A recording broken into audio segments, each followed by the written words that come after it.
Hey, I'm Carmichael. You're listening to the Johnyboz Podcast. Hey guys, and welcome to the Johnyboz Podcast. I'm Johnyboz, and joining me today is very special guest, Carmichael. Mike, welcome to the podcast, man. Hey, Johnny. Thanks for having me on the podcast. Absolutely. Thanks for being here. Now, I wanted to start out with a question. My parents, actually. Oh, okay. Yeah, absolutely. Yeah. Your parents brought you here. Super grateful. I will write them a letter and send that along. Thanks, man. Yeah, of course. I guess the first thing I want to ask is, have you made any contact with the other Michaels, like Van Michael, Bike Michael, any of those guys? Have you spoken with them? No. Recently, they haven't been answering their texts. Okay. The only one who's been answering is Viking Michael. Okay. And he's been not a good sign in the group chat that everyone else is silent and only Viking Michael has been talking. Right. Not a good sign. I feel like you don't want Viking Michael to be the only voice in a group. Yeah. No, that's a bad sign. That means he's probably killing them all off. Well, I am excited to follow that story as it develops. But anyways, dude, thanks for being here. This is to those who have not seen the podcast that I never released, which means everyone listening to this. This is not the first time that we have recorded a podcast together. We recorded one a couple years ago, and my computer ran out of storage, and I was recording in MP4, which meant the file could not finish creating itself, which also meant it was corrupted and the entire recording was lost. That's right. So then how does that make you feel? It makes me feel inadequate. I felt like I used your time to make something and then just blew it all up, you know? Yep. So felt irresponsible. Yeah, it's fine. As well. That stuff happens. Yeah, man. It sucks when it happens, but it does happen. It does happen. So I was super grateful for when you came back to record it again / record a new episode. And then that also got corrupted, and now here we are for time 3. And here we are for time 3. At least now I have a podcast that has uploaded episodes. So there's a much better chance that this conversation will see the light of day. But you did just change the settings before we started rolling. So yeah, we changed a couple variables. So honestly, if you out there are listening or watching this, it's a miracle. We did it, Carmichael. We did it.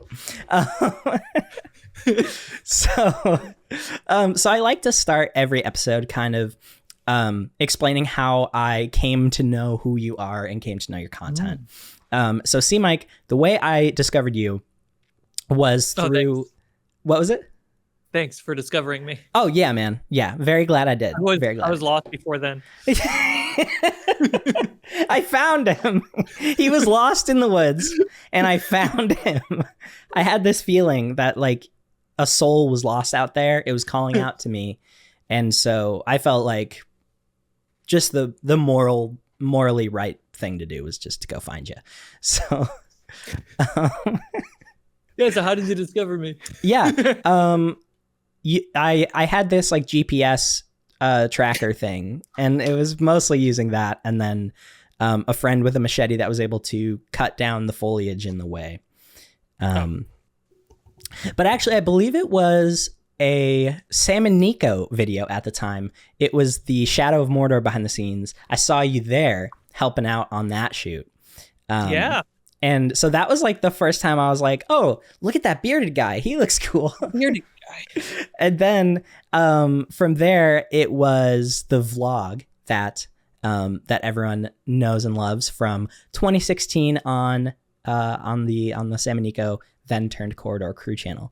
So yeah, 2016 to was it 2018 May 2018, right? Okay, so man, it's wild. Like that both feels like a long time, and then also not a long time because I don't know, those vlogs. There were so many episodes. It feels big. Right. Exactly. But it was really just those few years. So So that was my entry point. And then I saw you at a Twitter and just tweeted you nonstop, like every other. Literally, this is like my strategy is I would see someone online making stuff that I liked, and I'd be like, okay, well, now I've got to tweet them relentlessly until they know who I am. At Johnyboz. Johnny Bones Bosworth. That's me. Sup. Post. Oh, dang, dude. Oh my gosh. I just got a tweet from Carmichael. What a great Saturday, man. So, you know, my strategy as a teen who loved YouTube videos turned out to make some cool connections. And I'm glad to know you and be your friend, man. So I'm curious, how did you how did you meet the guys at Corridor? Where does that journey start for you? So after film school, I did the behind the scenes for like a year at Cloud Imperium, who makes Star Citizen. Okay. And I went to a screening for season 2 premiere of VHS. Oh, yeah. Where I met the guys. Hung out with Spencer, befriended Spencer, hung out at Corridor, which was a few blocks away where I was living at the time. Oh, nice. And so it was easy for me to just get over there. And we just hung out. And then Jake started asking about me, and Spencer vouched for me. And then I worked my butt off. Yeah. I became the janitor. I mopped the floors, and I packaged the T-shirts and dropped them off in the mailboxes. Yeah, that's awesome, man. You probably packaged a couple of shirts that I bought at that time. Probably. I love that. So mopping the floors, being the janitor, and packing up the T-shirts, was that, did you kind of have the knowledge or the inkling that might turn into more work in the future with them? Or like, what was the, I was hoping for that. Yeah. But at the time, you know, looking back, their scale really couldn't like afford it. Mm-hmm. So it was a risk. Right. And then I was able to move up into, hey, can you cover some behind the scenes stuff? Mm-hmm. And I shot stuff like like some pretty interview stuff really early on. And they barely brought me to set. I don't think they ever brought me to set at the time because I had to do stuff at the studio. Yeah. Because I had to do shirts and BTS. Okay. And at the time, I remember Nico saying because of the budget and how little views the behind the scenes were getting and just the ad revenue at the time, there was only enough budget for me to make a behind the scenes video in less than a day. Mm-hmm. And then I had to go back to doing shirts. Right. And mop. Then the vlog happened. Yeah. Yeah. And that kind of changed everything. It was like, oh, we're going to do 1 a week, 2 a week. And quickly by the second week, we're like, we should just do every other day. Yeah. Because I'm shooting more footage than we were releasing. Right. And then it went from every other day 2-minute videos to every other day 15 to 20-minute videos. Yeah. Yeah. Yeah. It really kind of blossomed into its own thing. So when did Nick kind of come into that vlog process? Was it just you at the start? I think about 4 to 5 months in. Okay, cool. And was that sort of just like this scope is this scope is too much for one person to keep up with the output, right? And the first few months were probably the bumpiest because it was like balancing out what do we do workflow. And then the second year we were like, now that we understand a workflow, is that the best workflow? Yeah. Yeah. So we spend the next 2 years trying to optimize. Yeah. Okay. There you go. I love that. And so one of the things about the vlog that I think definitely drew me, and I think the vlog that drew, I think, a lot of people to it and made it so compelling was like, at that time, there were like vloggers, there were people making vlogs like your Casey Neistat's and other vloggers as well. I can't think of who else was. It was just Casey. Casey pushed the vlogging from a normal talking video to updating their audience, which on its own evolved to like Good Mythical Morning, right? Casey pushed it into a more documentary, cinematic filmmaking direction. Yeah.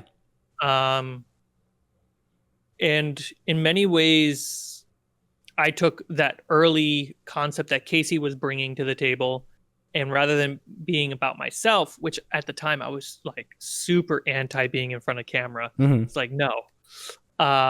And I didn't have a personality to deliver. I didn't know who I was as a creator or anything. And just focus it on the team. They're my characters. Yeah. Sam and Nico obviously were a priority, but they were always so busy trying to make a bigger project, I would never be able to get them. So I only had the one person who was sitting right next to me every day. Yeah. Ren. Yeah. And so I made Ren kind of the main character of everything. Yeah. And then the occasional scene bits with Sam and Nico. Yeah. There were behind the scenes videos at that time, and then there were vlogs.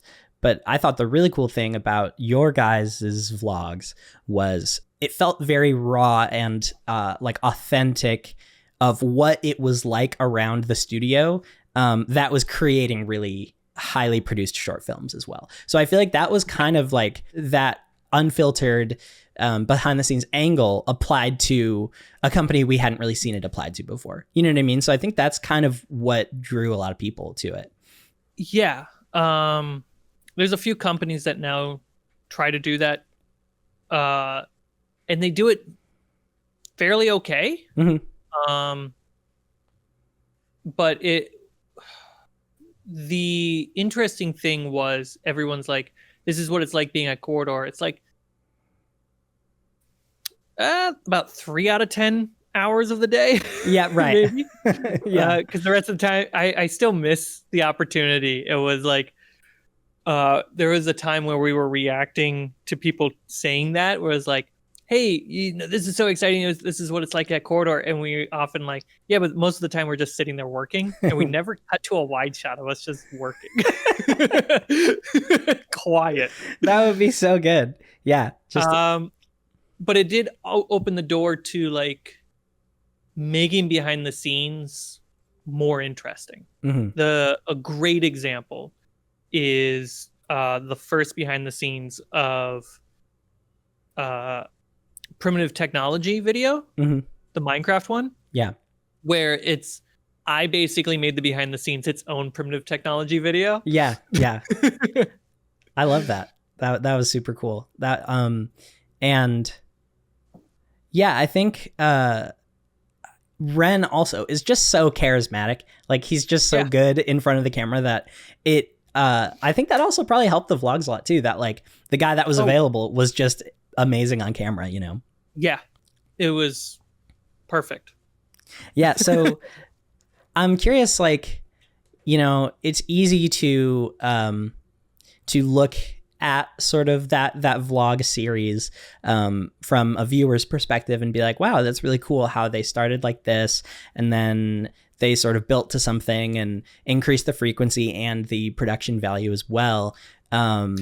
Was that something that was kind of pre-planned and like thought out, or was it just sort of like naturally developed over time? It was not pre-planned, but it was set as like goals. Right. So as it was working, we were like, a big thing in the beginning, Nico was like, we want to keep these short. We don't know how well they're going to do. So keep them tight, keep them small, easy to come in and go, right? As a viewer experience. Right. Most important aspect of filmmaking is the audience, right? Yeah. So kept them short. And then when the demand in the comments section built, like, I wish we had more of these. But it wasn't very much like, oh, now people want them. It's like, it has to be an overwhelming demand, right? Right.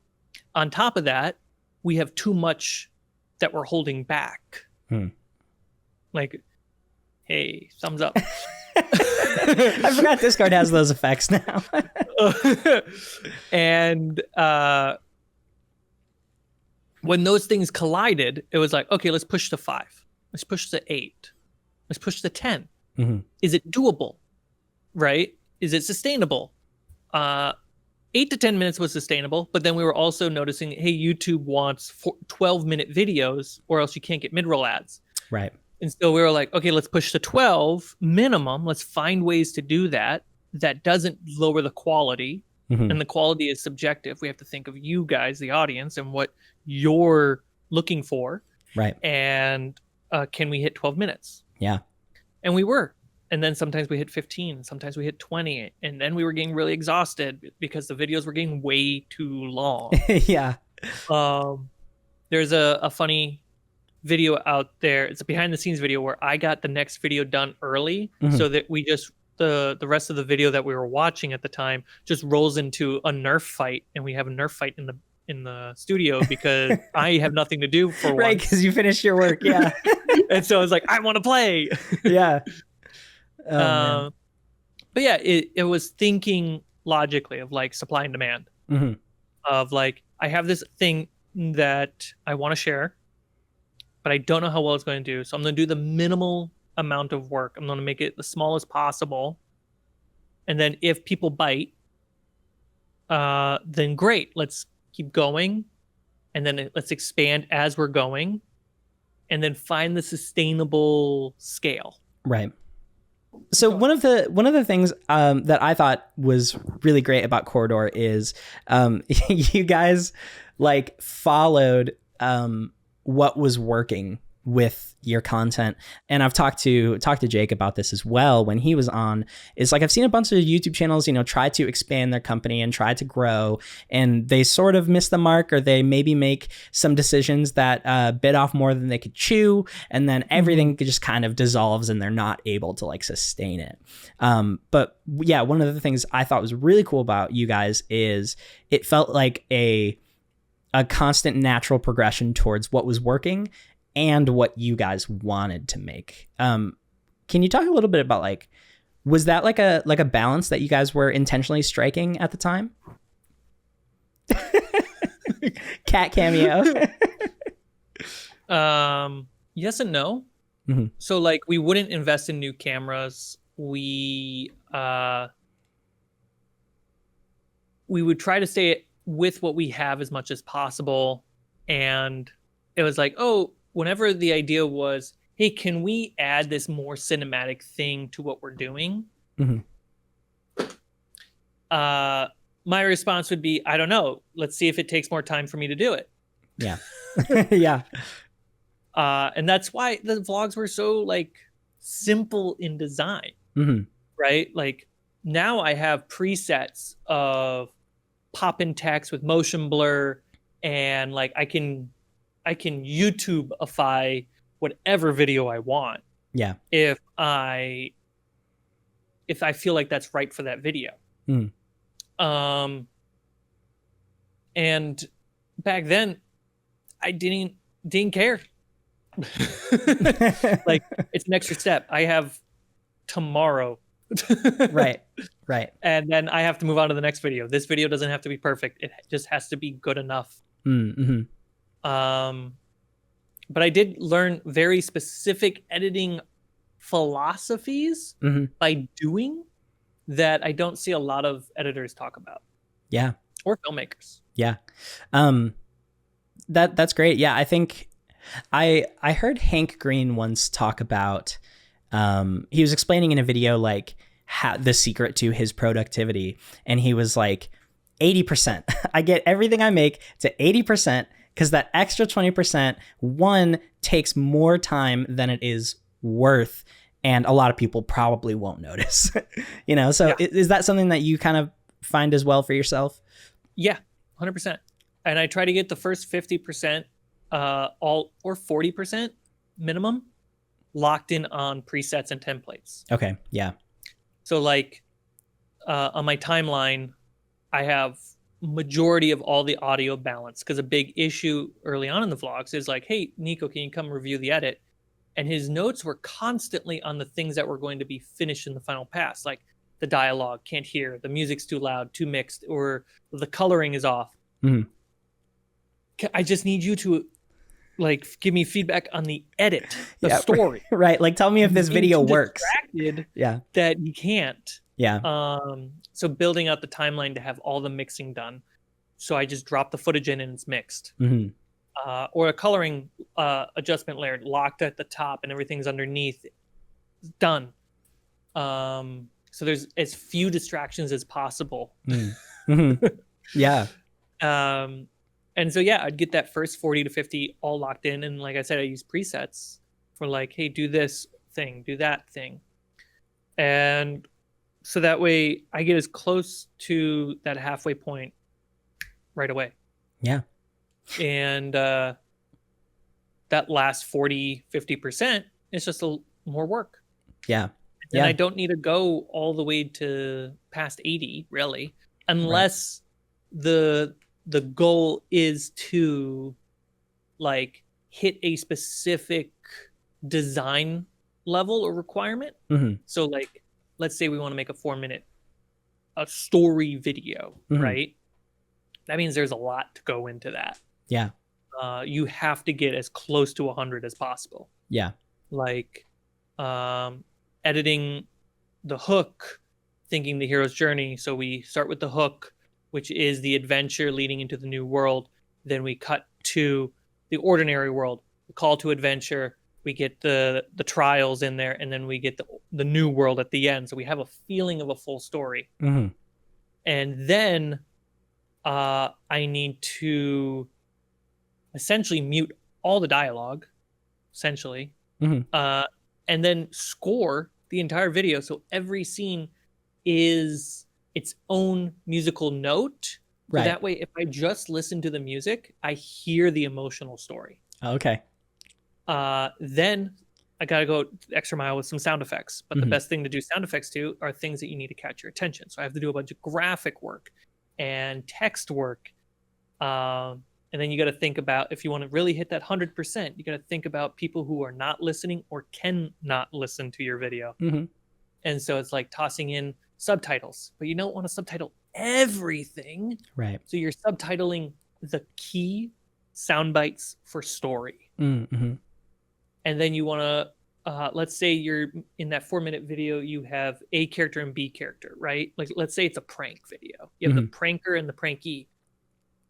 First thing you want to do is establish a color palette for prankers' words and prankees' words. So that way, throughout the video, you're seeing, oh, prankee has a red text and pranked has yellow text. And so by the end, you're intercutting red and yellow. And like first time you meet the characters or they meet each other, pop up their names in those colors. Right. So now you're using color and titles and sound effects and music to make sure that story is getting as close to that 100%. So somebody could watch it on mute and see the story. Yeah. And or if someone was listening, you know for a fact the music is helping that story. Yeah. Like that's 100%. Right. That's hard and that's a lot of work. Yeah. So 80% for a YouTube video, if you know the views are there because you have a consistent audience, 80% is more than good enough. Yeah. Yeah. That's awesome. It's cool to hear you talk about like using every aspect of the video creation process to point towards telling that story. I'm curious, how did you build up to kind of that knowledge and that ethos, I guess? Was that through like some schooling that you went through? Was that experimentation? Kind of figuring it out by yourself? Like, how did you kind of arrive there? Because I feel like story is the most important, and not everybody focuses on that, you know? Well, story is the second most important. Okay. Audience is the first. Okay. So, because your audience will influence the storytelling. and the stories that you choose, right? Yeah. If your audience are there because they want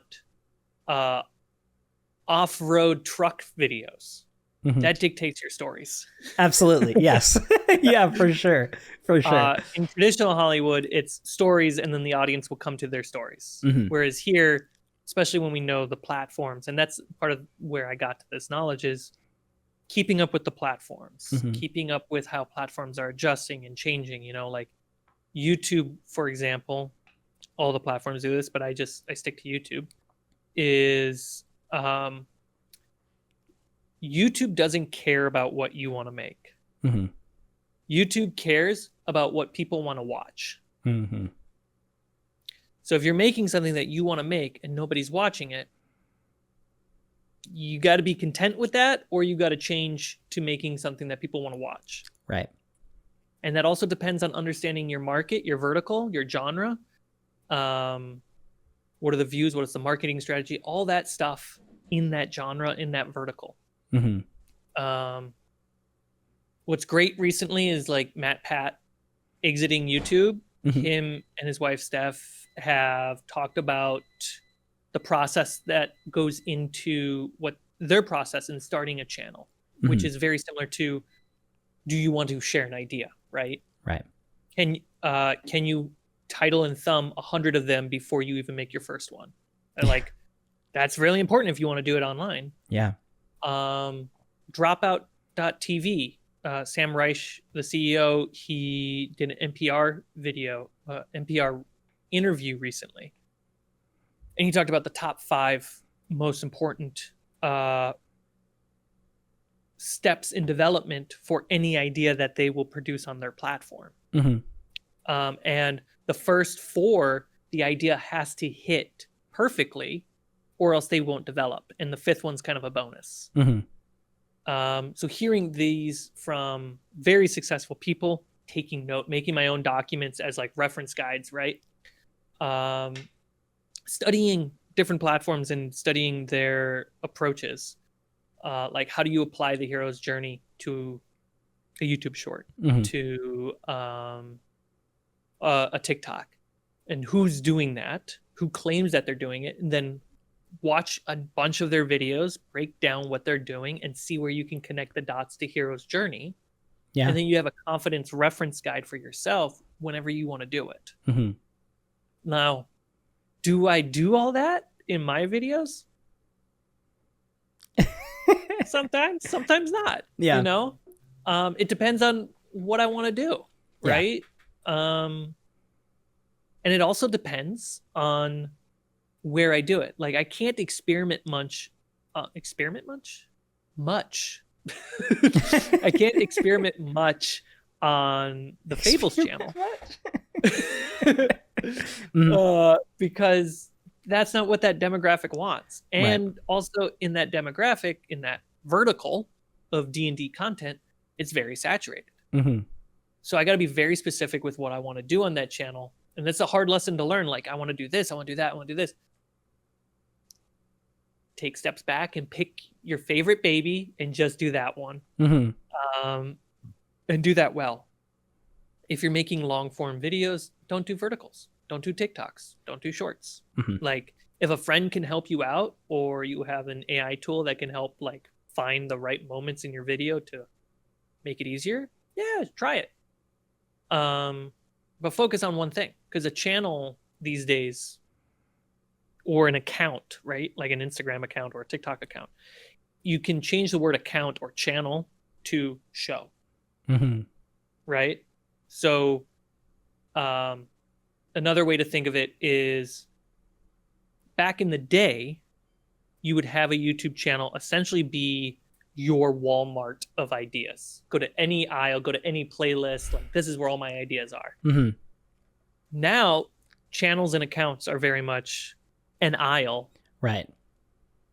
And the Walmart is just your brand. Right. You. So you can have an aisle for D&D content. You can have an aisle for Urban Explorer. Right? It would still be you in doing both. Right. Right? But they're geared towards your core audience and then completely different verticals. Mm-hmm.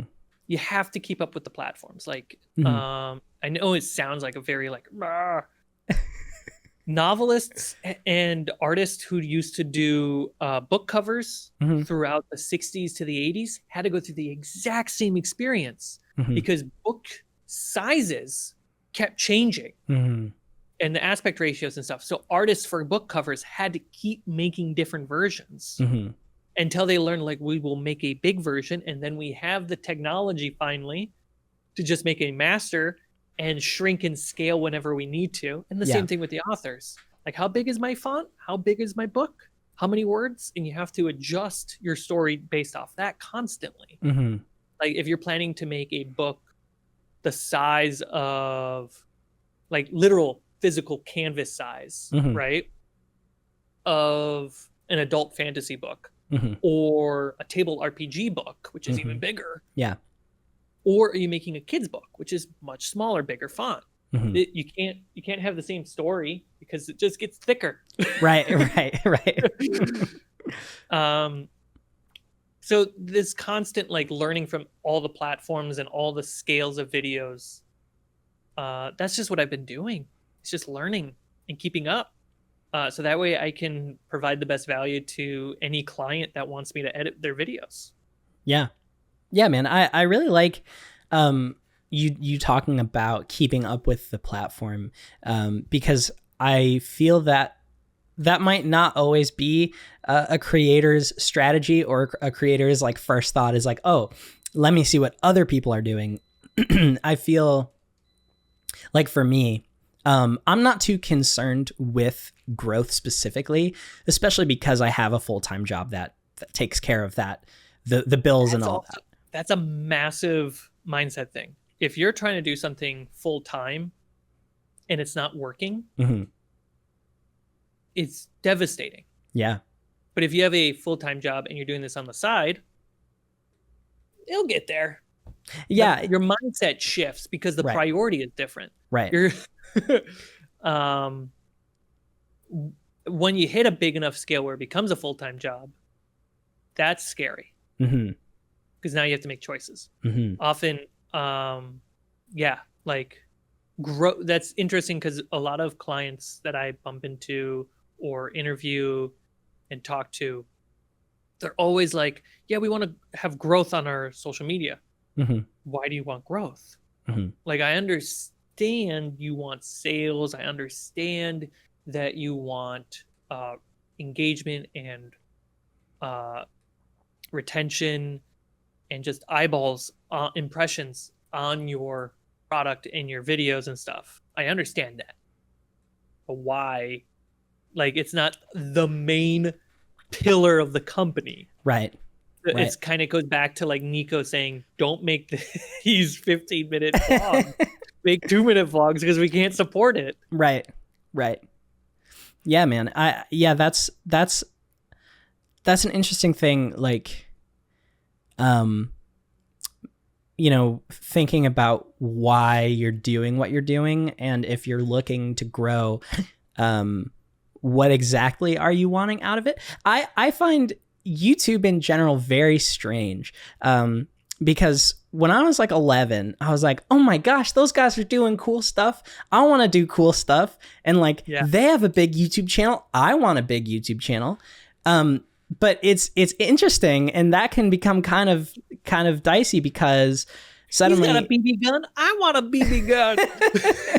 He jumped off a bridge. No, but so it becomes interesting because suddenly, like, I'm wanting more and more people to watch the stuff I'm making, and it's strange because it's like on YouTube, something that is successful, a successful video, is a video that has a lot of views. A successful channel is a channel that has a lot of active subscribers.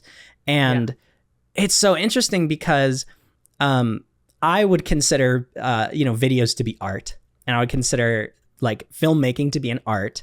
And to me, art is not, like the value of art is not how many people see it. But at the same time, YouTube is saying, your channel's not doing well if it's not getting views. Like there's even on the creator dashboard that 1 out of 10 breakdown, where it's like, oh, this video is your previous videos. Yeah. Right. Yeah. So it's just so strange that something as like artistic and personal as creativity is also being turned into like a numbers game, Yeah, because YouTube's not made by artists. Right. It's not made by a media company. Right. It's made by coders in tech. Yeah. That's why they call it content. Yeah. Because that's what tech companies would say for material that goes on a website. Mm-hmm. Yeah, in the 110 thing, it all depends on who's on your channel in the first place, right? So it's like you make a great video, but it wasn't the type of video that the people who subscribe to your channel wanted to watch. Because the video you made went to your core subscribers or your core viewers and they didn't engage with it, and then therefore it didn't get to go to hearts, it didn't get to go to your next larger pie of viewers, hearts, which would then propel you to the next group and large no hearts group of people. No hearts. Come on. It was weird. You were making like a circle and it was like, that's a heart. Is it for me?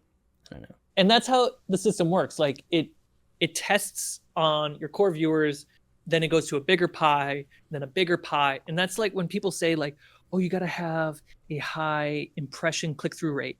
And it's like, if you have a high click-through rate, it's not a good thing in many cases, because your click-through rate should be technically going down or averaging out, because if it's getting shared to larger and larger pools of viewers, that's why you see on your YouTube analytics, it goes up, flat lines, up, flat lines, up, flat line. It's because it's being shared to next and next and next, right? Yeah, if it's not doing that, why would it send it to the next pool of people? Right. But at the same time, there's plenty of people out there who have changed their thumbnails a year later and the videos explode. And it just shows you, just like at any job, presentation is more than half the battle. Yeah. Yeah, man. Like you can have stupid content, but if the presentation is good, it can share. There you go. Yeah, man. It's all a battle for attention, Yeah, and it's not going to turn out well, because if all the companies are battling each other for attention, including the original media companies now putting streaming platforms up, everyone's just going to lose on average. Versus everyone wins on average, which is just a mindset that the companies don't have. If we all average out in sharing attention, then we all profit. Versus we're all losing because everyone's going to other websites. Whereas like we go to TikTok for a specific group of people will go to a specific platform for a specific type of content. That's a lot of watering down. Right. And you can't please everybody, because if you're trying to pull TikTokers to YouTube,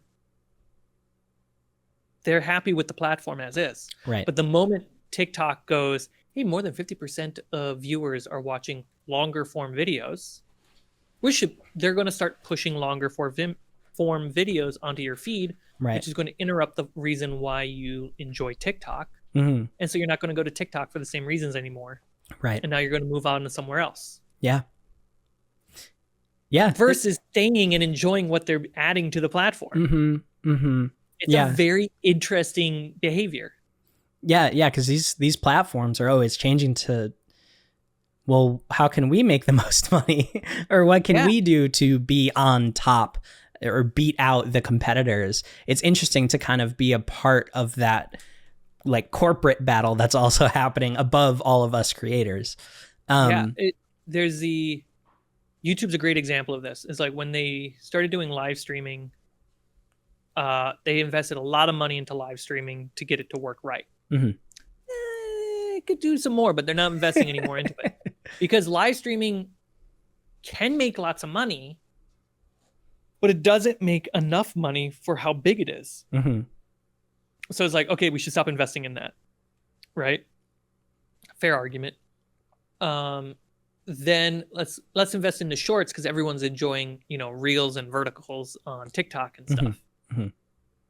There's not that much money in verticals. Mm-hmm. We know that on two fronts. One, if an ad pops up in a vertical, it's gone. Right. It's less than a second. Yep. Advertisers aren't going to pay for that. Mm-hmm. Second front on that, we know that Viners, Instagram creators, and TikTokers all migrate eventually to YouTube. Mm-hmm. This has been a consistent thing for the last almost 10 years. Yeah. Especially because of Vine dying, but YouTube, you can make you have to learn how to make longer videos, but you can make consistent videos over time. And we have plenty of examples of people making sustainable living on YouTube. Mm-hmm. Not on other platforms, especially at the payout that they do. Right.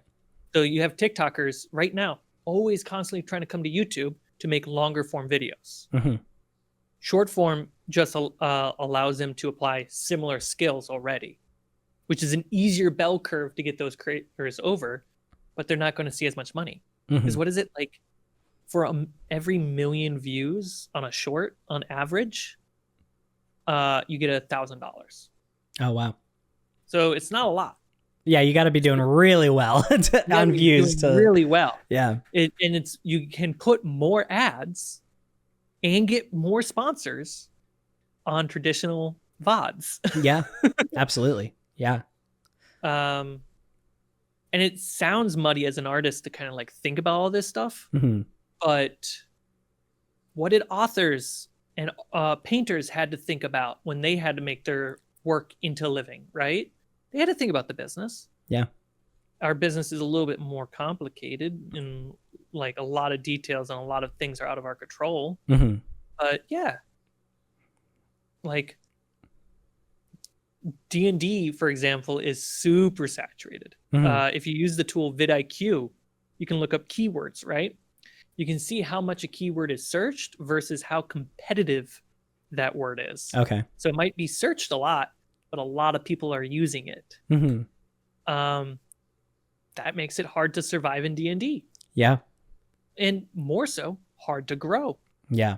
So yeah, I kind of wanted to like shift to asking about your own journey with this stuff. So we kind of touched on it a little bit, but you were at Corridor and you had this stability of this format that was working. Yeah. And then you decided, hey, you know what? I have had my time here and I am leaving and peace. I'm dipping. I'm going to start Fables of Refuge. That's what it was titled at the time. So I'm curious what went into that decision and what was your thinking behind that? Because, that was like a big risk, it was a big leap that you took. Yeah. At the time I just wanted to do something D&D related. I didn't know what it was or how we were going to do it.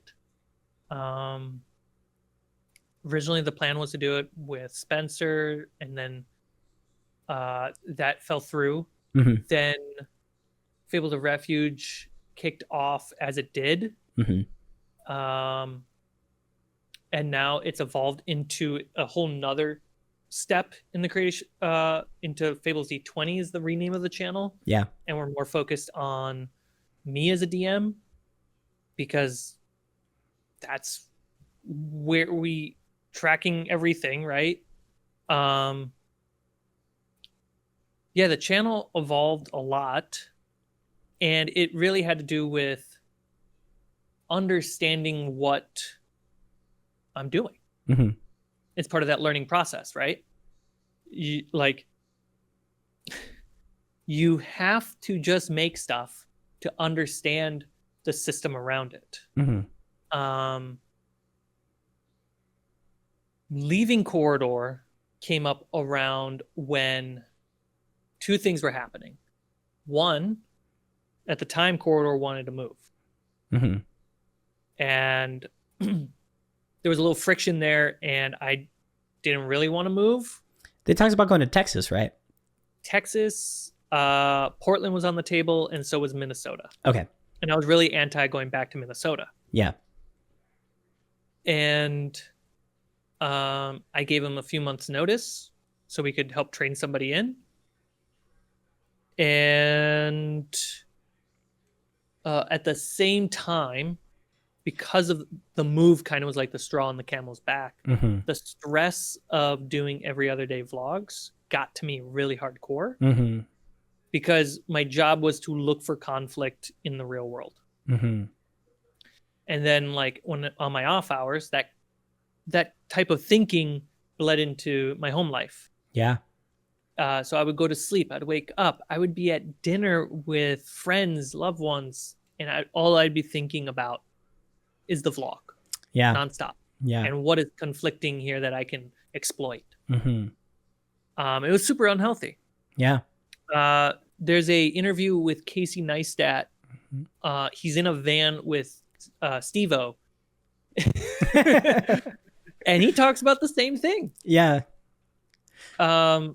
Because you're training your brain to optimize for this one thing that is guaranteeing your livelihood consistently day in, day out. And you don't think about anything else. You don't care about anything else. And that's really, that sucks. Yeah. Then I left and I started doing work for Indie Mogul. I started doing stuff for Black Rifle Coffee. Then lockdown happened. Yeah. Which then I was like, well, let's just keep going with Fables and let's push it. And the big thing at the time was learning how to do it faster and better, more consistent and stuff. At the time, I couldn't even edit the videos, really, because it would only run at 5 frames per second. I was on a borrowed laptop with a hard drive. That's all I had. Yeah. So over time, I've been able to get more gear and have things set up and built. And now with Curse of Amity Island, Fables of Aida, it's really about how do I edit this? How do I edit it better? Like if I look at everyone else's D&D show online, I'm able to now, on a technical level, compete. On a creative level, I know I can compete. Yeah. So it's all about the will and the optimization to do that while also working full time as a freelancer. Yeah. And making sure I'm having fun with my friends, making it as a priority over making good content. Right. Yeah. That's great, man. Yeah. I liked what you said there, especially back with the Casey stuff, because as soon as you said that it was all you would think about, I immediately thought of Casey because, yeah, I remember him saying that, his life was even structured around making this vlog every day. And, he stopped and, was able to save his marriage and fix the problems that it had caused in his personal life.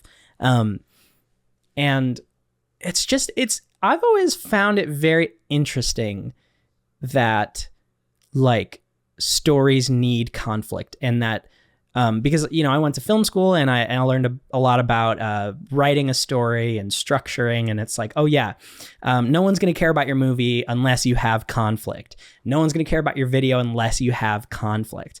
And just on a broad level, I don't like that. I wish you didn't have to have that, but why do you think that is? Do you have any thoughts on why we need conflict in stories? Yeah. So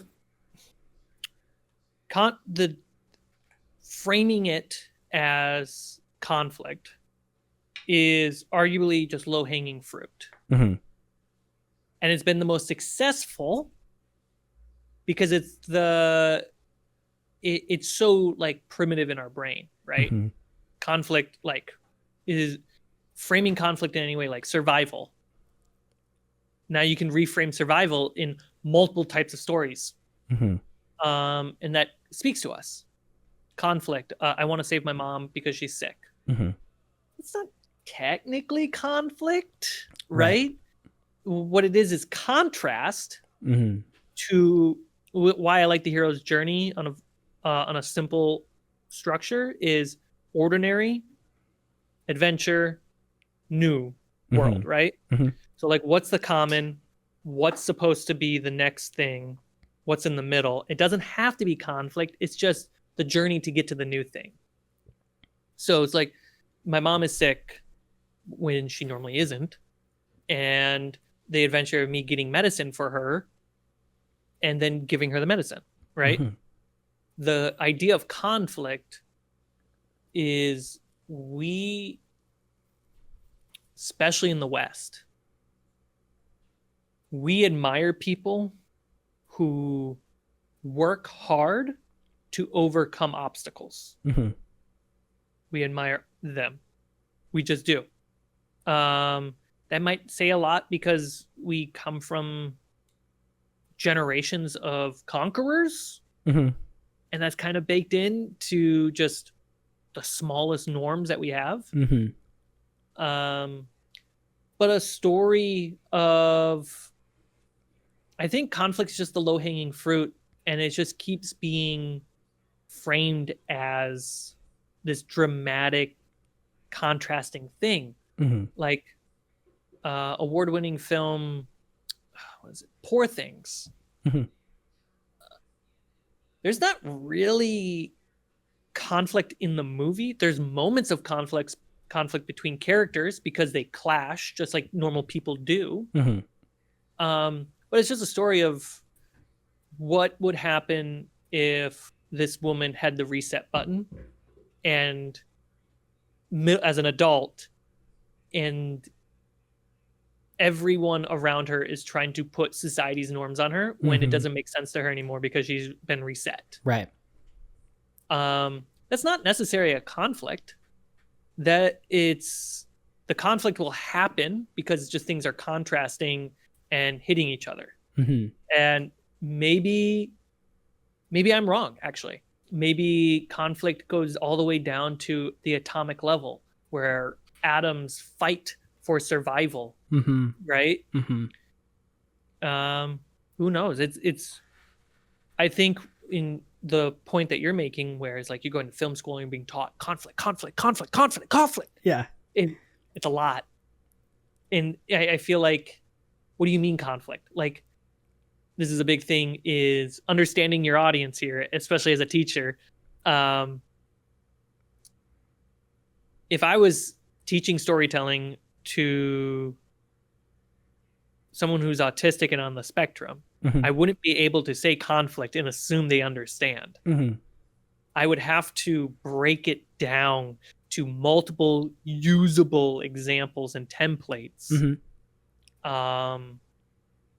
To very much what I said, like, forces collide, opposite goals or similar goals, but which one do we as an audience align with more? Like, that all that unique type of storytelling is conflict. Right. Like, it's, yeah.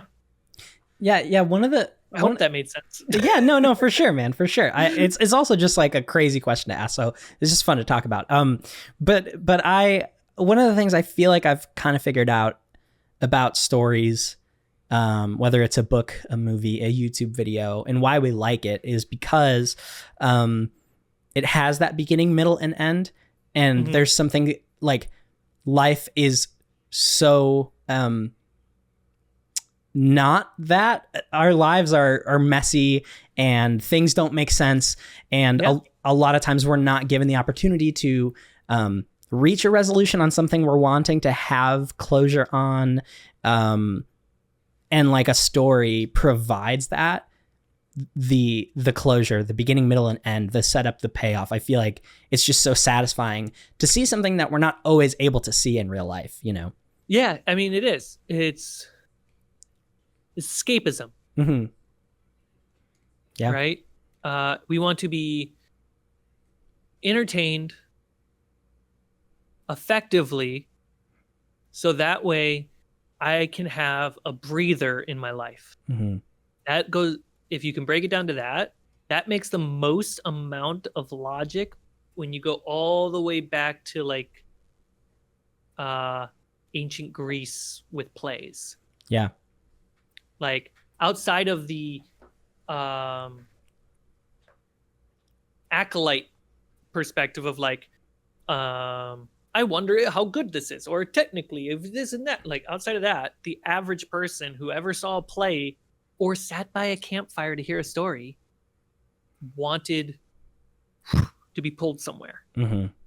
Also, I think like some of the earliest stories you'll ever hear is as a kid are warnings. Mm-hmm. Don't go walking in the dark at night because the boogeyman will come out and get you. Mm-hmm. And therefore you will no longer be safe. Right. Right? That's a story. Mm-hmm. Yeah. And so I think stories being used to warn children of behavioral things can also stem into like conflict. Right. Just you're being told stories and lessons, and using stories as a vessel to explain or teach something to keep people safe or to better people's lives. It's interesting. All this, talking about all this just is like, man, we're really just a bunch of animals that like give entertainment now. We just like need these inputs, much. You know? Like, what was it yesterday that I had the thought? Oh, this is a big thing. So Carmichael's cure to how to get off your phone all the fucking time. I need this, by the way, so this is great. So there have been studies and research done on gambling behavior in a very specific gambling facility that is made by the casinos that normal people aren't welcome in, but they also sell their research to tech companies for apps. Mm-hmm. It comes down gambling, and the reason why humans love rolling dice, that gambling experience, it is directly connected to the part of the brain that is I need to go hunting for food or find berries on a bush. Mm-hmm. And some days you don't find it, but the days that you do find it, it's a critical success. Absolutely.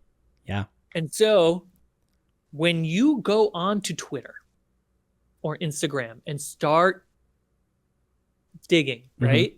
Mm-hmm. Your brain is actually looking for food. Right. You're scavenging, you're hunting. Mm-hmm.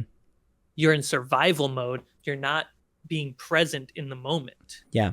Which is a big thing about storytelling, is it does bring you into the moment, mm-hmm. right? Mm-hmm. So if you want to get off your phone, a big thing is to remind yourself the moment you catch yourself is like, you're not really surviving right now. Mm. You're not really hunting for food. Right. You're actually distracting yourself from surviving mm-hmm. and from being present and living. Yeah. And then the same part of the brain, you can go like a few days just cooking yourself breakfast, lunch, and dinner, saving money and staying in, right? But then there are those moments you're like, man, I would love to go get takeout right now. Yeah. Right? That's the same part of the brain. I haven't hunted in a long time. I haven't left my cave to go get food, right, and be rewarded by coming back with a prize. Yeah. That's how simple that part of the brain is. Yeah. It's like, you don't have to go get food. You have your food. Go cook it. But the part of the brain that is connected to going out and hunting and being rewarded for the gambling, which there is no gambling anymore. I just go and buy. Yeah. But I'm being rewarded by going out and hunting. Yeah. There's something so satisfying. How simple we are. About coming home with like a bag of Taco Bell. But it's like, I did not have to do that. No, but part of your brain said you had to because you hadn't gone out hunting. Right. And that consistency of just comfort of staying in, like, you have to go out and get it. You have to. Yeah. You're going to run out of food. You what if you can't find more food? Yeah. Dude, we are like just in way less control than we think we are. Oh, yeah. Our brains are just doing all this shit and we're just like along for the ride. Amazing. So yeah, that's That's how you get off your phone all the fucking time. There you go, folks. Okay, dude. I think that's a perfect place to call it for this. All right. So we're going to talk about more storytelling and more filmmaking. And we should talk about how my journey as a filmmaker, where it started and where it is now, is actually almost a complete freaking circle. Yeah. We'll talk about it on the next one, right? Yeah, absolutely. Yeah. Great. Because we didn't even dive into like how you got started in filmmaking and stuff. So much more to explore. All right, then. We'll talk on the next one. All right. Stay tuned, folks.